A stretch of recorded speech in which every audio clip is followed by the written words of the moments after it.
बिस्मिल्लाहिर्रहमानिर्रहीम।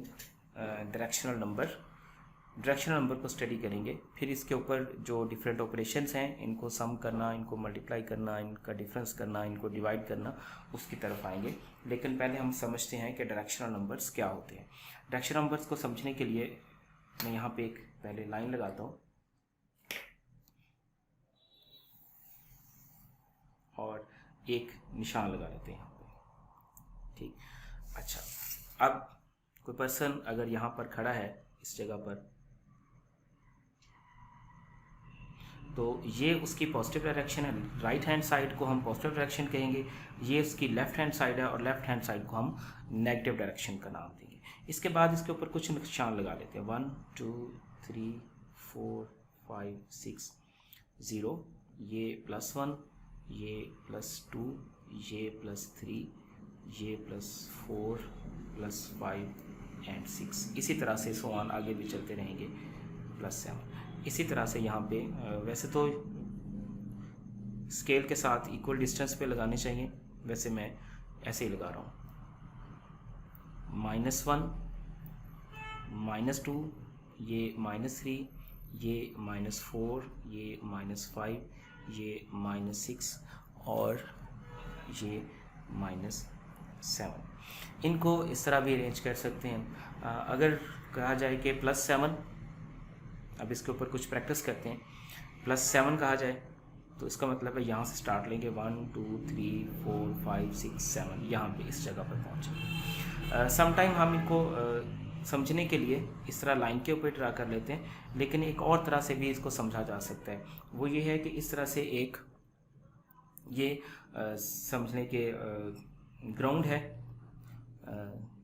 ज़मीन जिसे कह लें, और हम इससे ऊपर जा रहे हैं। ऐसे ऊपर की तरफ अगर सीढ़ी लगाई हुई है तो ऊपर 1 2 3 4, और इसी तरह से अगर होल है ज़मीन में, जैसे कुआं है, वहाँ पे हमने सीढ़ी लगाई हुई है, तो जितने स्टेप हम नीचे उतरते जाएंगे वो हम उनको नेगेटिव के साथ लिखेंगे। -1 -2 -3 -4 1 2 3 4। समटाइम हम समझने के लिए कुछ इस तरह की एक्टिविटी भी बना लेते हैं, लेकिन यूजुअली हम यही बनाते हैं। एक लाइन ड्रॉ की, लाइंस के ऊपर हमने नंबरिंग कर ली, इसकी पॉजिटिव डायरेक्शन और नेगेटिव डायरेक्शन। जहाँ पे ये पर्सन खड़ा है वो इसके ना लेफ़्ट पे है ना राइट पे है, इसलिए यहाँ पे 0 ना ही पॉजिटिव होगा और ना ही नेगेटिव होगा। तो अब कोई एक और प्रैक्टिस कर लेते हैं। जैसे कहा जाए +3, तो 1 2 3 यहाँ पे। इस तरह से कहा जाए -5, तो डायरेक्शन नेगेटिव में चलेंगे, 1 2 3 4 5। अच्छा, ये तो बड़ा सिंपल था कि हमने एक नंबर लाइन ड्रा की। अब हम इनके प्लस या माइनस के ऑपरेशंस भी इसके ऊपर अप्लाई करेंगे। सिंपल जो एडिशन और सब्ट्रैक्शन है वो तो हम बड़ी इजीली जानते हैं। जैसे -3 और +5 हो तो क्या आ जाएगा आंसर, +8 आ जाएगा। ऐसे ही 10 - 4 हो तो आंसर कितना आ जाएगा, 6 आ जाएगा। लेकिन अगर हमें इस तरह के नंबर्स को सम या डिफरेंस करना है, उनको कैलकुलेट करना है, +5 और +-10। अब इस तरह के जो नंबर्स हैं ये डायरेक्शनल नंबर की जो लाइन है उसके मुताबिक हम इसको सॉल्व करेंगे। बाद में फिर हम इसका एक रूल बना लेंगे, उसके मुताबिक इसको हम कैलकुलेट करते रहेंगे। लेकिन स्टार्ट में इनको समझने के लिए हम ये जो नंबर लाइन हमने डायरेक्शनल नंबर लाइन बनाई है इसकी हेल्प लेंगे, इसी से हम इसको सॉल्व करेंगे। तो कोई और भी ले लेते हैं, -3 -5। इसको ये जो है इसको ऐसा भी लिखा जा सकता है 5 - 10 वगैरह। तो अब नंबर लाइंस की मदद से हम इनको सम या डिफरेंस यानी ऐड करेंगे या इनको सब्ट्रैक्ट करेंगे। फॉर एग्जांपल एक क्वेश्चन आ जाता है कि -3 + 5। तो बेसिकली तो ये ऐसे है, -3 प्लस और +5, लेकिन यूजुअली हमें इस तरह से लिखा हुआ मिलता है कि इसका आंसर क्या होगा। देखिए, अभी बताया मैंने कि ये इसकी पॉजिटिव डायरेक्शन है और ये इसकी नेगेटिव डायरेक्शन है। जब प्लस का साइन आएगा तो हम पॉजिटिव की डायरेक्शन में चलते जाएंगे, जब नेगेटिव का साइन आएगा तो हम नेगेटिव डायरेक्शन में चलना शुरू कर देंगे। ये क्या है, -3 1 2 3। ये समझें कि आप इसके ऊपर वॉक कर रहे हैं और हमने 3 स्टेप जो है वो नेगेटिव डायरेक्शन में लेके जाने हैं, 1 2 और 3। अच्छा, उसके बाद कितना है 5। अब 5 स्टेप हमें पॉजिटिव डायरेक्शन में जाना है, 1 2 3 4 5। अब जिस जगह पे आके आप रुके हैं उस जगह पे देखेंगे कि उसके नीचे क्या साइन है, उसके नीचे कितना है, कौन सा नंबर है, वो है +2। तो इट मीन इसका आंसर कितना आ जाएगा, +2 आ जाएगा। ऐसा ही कोई और नंबर लिख लेते हैं,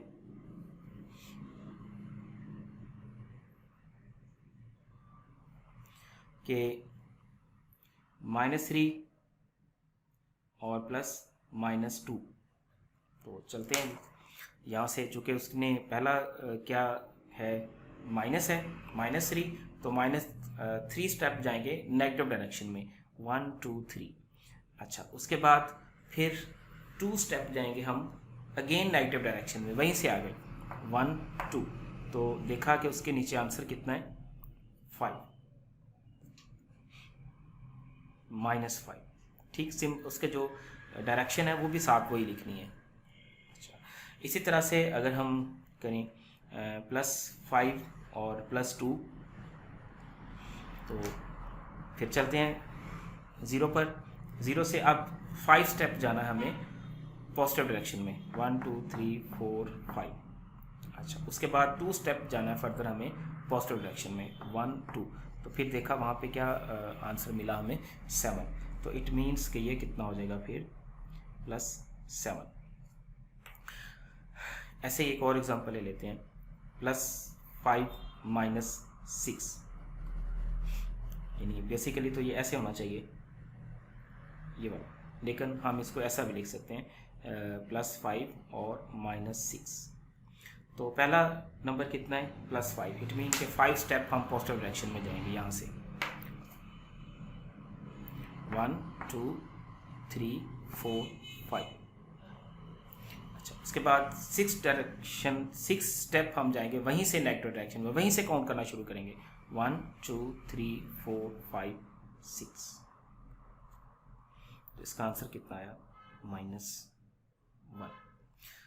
अच्छा, एक बात यहाँ पे अब मैं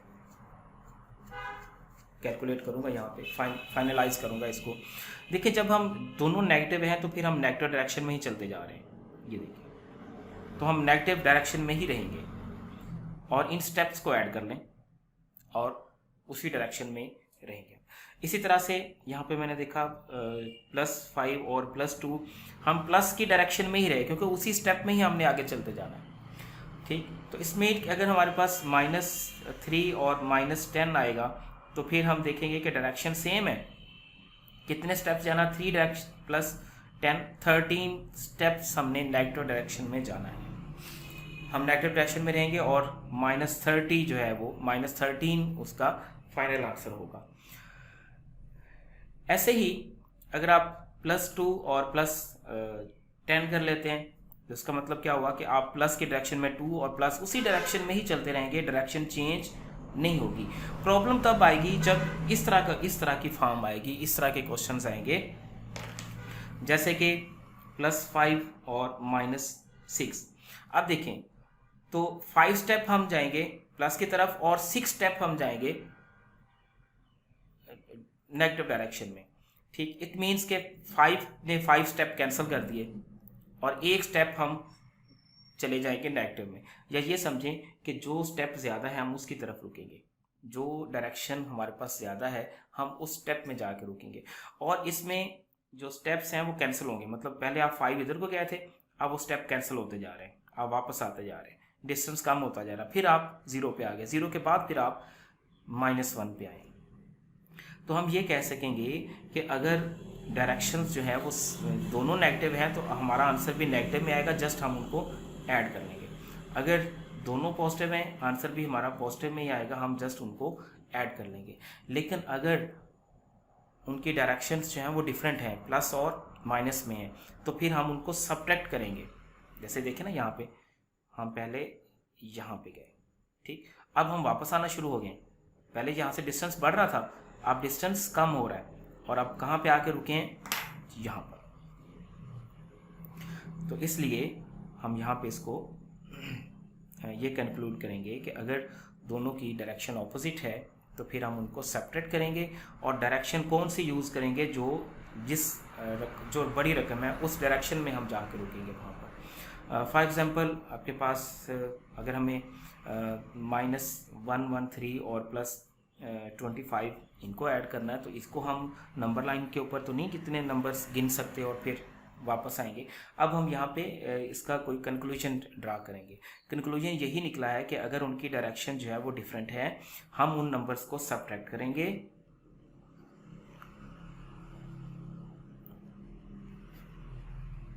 पहले उनको सब्ट्रैक्ट कर लेंगे, ये कुछ भी ना लगाए साथ, तो कितना आ गया ये 13 8 और यहाँ पे 88 आ गया। लेकिन इसके साथ डायरेक्शन कौन से ज़्यादा हैवी है इसमें, वो है नेगेटिव, -88 आ जाएगा। ठीक, तो यहाँ पे अब हम फाइनली इसका कंक्लूजन ड्रा करेंगे। तो कंक्लूजन इसका ये बनेगा कि if both numbers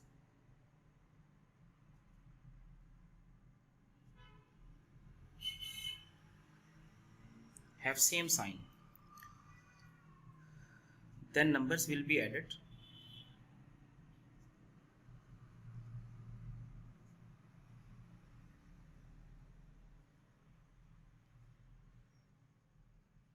with same sign. For example, +3 और +5 is equal to +8, -3 और -5 is equal to -8। अगर सेम साइन है उनका, सेम डायरेक्शन है, तो डायरेक्शन वही रहेगी, हम नंबर्स को जस्ट ऐड कर देंगे। और दूसरा इसका कंक्लूजन ये बनेगा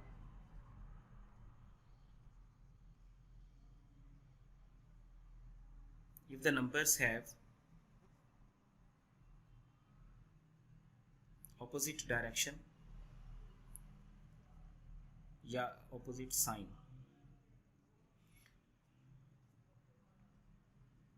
then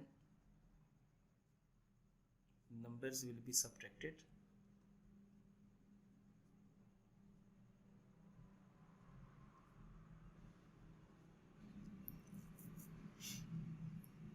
and put the sign of greater number या large